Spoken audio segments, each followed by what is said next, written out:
اشہد رشیدی صاحب، محترم جامعہ قاسمیہ مدرسہ شاہی، صدر رابطہ مدارس اسلامیہ زون مغربی یو پی، زون نمبر 2 مغربی یو پی، اور رکن مرکزی مجلس عاملہ رابطہ مدارس۔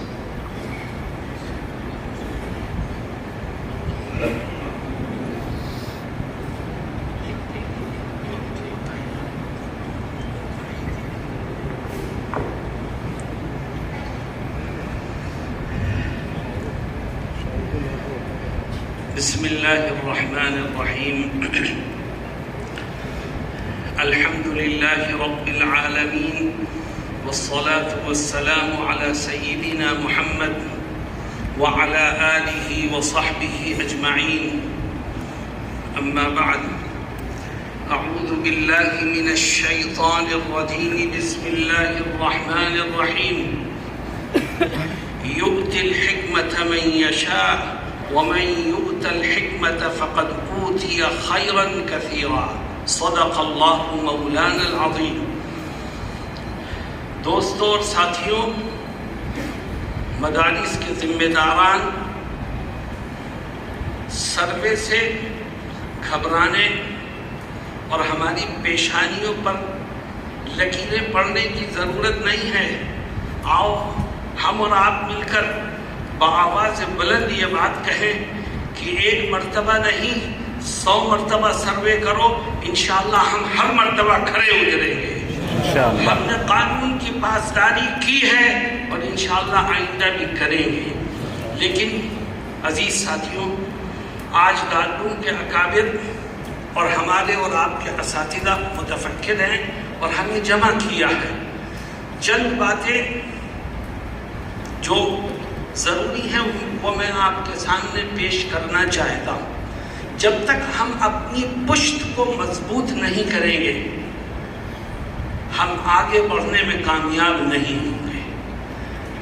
یہ جو چیزیں میڈیا میں آ رہی ہیں، یا آپ جو کچھ سن رہے ہیں اور دیکھ رہے ہیں، یا آپ کی قوت پرواز کو بلند کرنے کے لیے ہے، آپ کو مایوسی کا شکار نہیں ہونا۔ میں چونکہ رابطے سے بھی جڑا ہوا ہوں اور جمعیت علماء کا بھی خادم ہوں، تو جو کمیاں میرے سامنے آتی رہتی ہیں میں ان کی طرف آپ کو متوجہ کرنا چاہتا ہوں۔ ہم اور آپ ایک چیز جانتے ہیں کہ آئین ہند کی دفعہ 30 نے ہمیں اپنے مذہب کی تعلیم گاہوں کو کھولنے اور آباد کرنے کا حق دیا ہے۔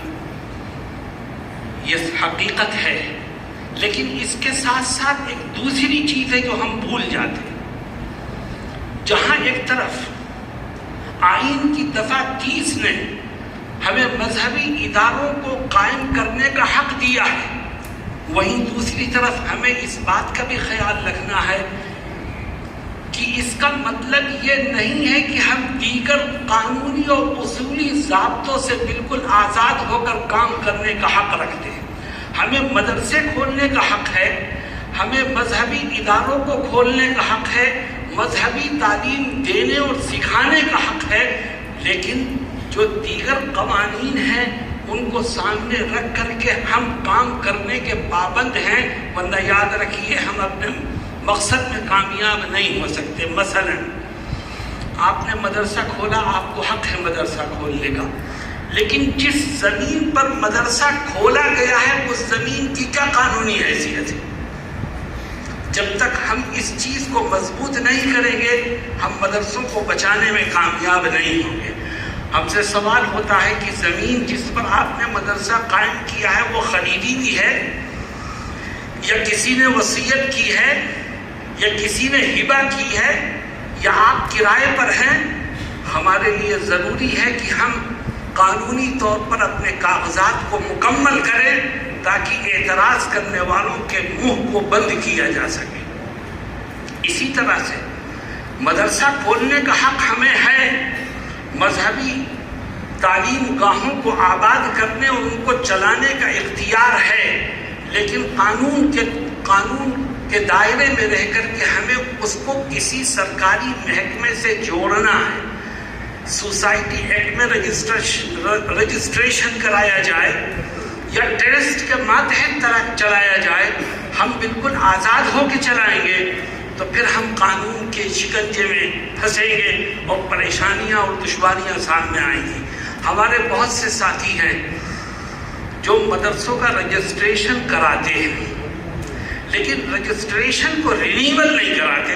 وہ پرانا کاغذ پڑا ہوا ہے، جو مدرسہ قائم ہوا تھا اس کا رجسٹریشن ہوا، لیکن پھر اس کو رینیول نہیں کرایا تو جو کاغذ آپ کے پاس ہے وہ کہیں پر بھی آپ پیش کریں گے وہ ریجیکٹ کر دیا جائے گا، قبول نہیں کیا جائے گا۔ اسی طرح سے حضرت صدر محترم نے بھی اور حضرت محتمین صاحب نے بھی اشارہ کیا حساب و کتاب کی شفافیت کا۔ مدرسے والے بیٹھے ہیں، میں جانتا ہوں کہ لوگ حساب و کتاب کی فکر رکھتے ہیں، لیکن کیسے؟ ہم نے ایک رجسٹر بنا لیا، اس میں ایک طرف آمد کا حساب ہے، دوسری طرف خرچ کا حساب ہے، نیچے ٹوٹل لگا ہوا ہے اور اگر بقایا ہے تو وہ بھی لکھا ہوا ہے، مگر یہ ہمارا حساب ہے، یہ سرکاری اصولوں کے مطابق نہیں ہے۔ جب تک آپ کا حساب سرکاری اصولوں کے مطابق نہیں ہوگا وہ مقبول نہیں ہوگا۔ اس کے لیے ہمیں کسی سی اے سے رابطہ کر کے ان اصولوں کو سمجھنا چاہیے اور ان اصولوں کے مطابق ہمیں اپنے آمد و صرف کے حساب کو مینٹین کرنا چاہیے تاکہ کسی کو موقع نہ مل سکے کہ وہ ہمارے خلاف آواز اٹھا سکے۔ اسی طرح بہت سی جگہوں پر صفائی ستھرائی کا خیال نہیں ہوتا جس کی طرف کئی لوگوں نے متوجہ کیا ہے۔ ہم نے ابھی لکھنؤ میں ایک پروگرام کیا تھا یو پی جمعیت کے تحت، تو اس میں خاص طور پر اس بات کی طرف متوجہ کیا گیا کہ مدارس کے ساتھ ساتھ ہمیں اپنے زیر انتظام مسلم عصری تعلیم گاہوں کو بھی چلانا وقت کی اہم ضرورت ہے۔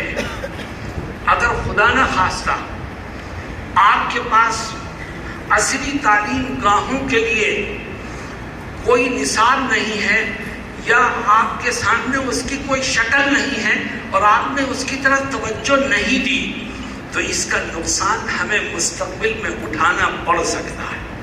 ہمیں اس کی طرف خاص طور پر توجہ دینی ہے اور دارالعلوم دیوبند نے جیسے حضرت صدر محترم نے اعلان فرمایا کہ دارالعلوم 4-5 سال کے بعد داخلے کا موقع اسی کو دے گا جس کے پاس 10ویں کی مارک شیٹ ہوگی اور 10ویں کا امتحان پاس کر کے آئے۔ ہمیں اس کے لیے ابھی سے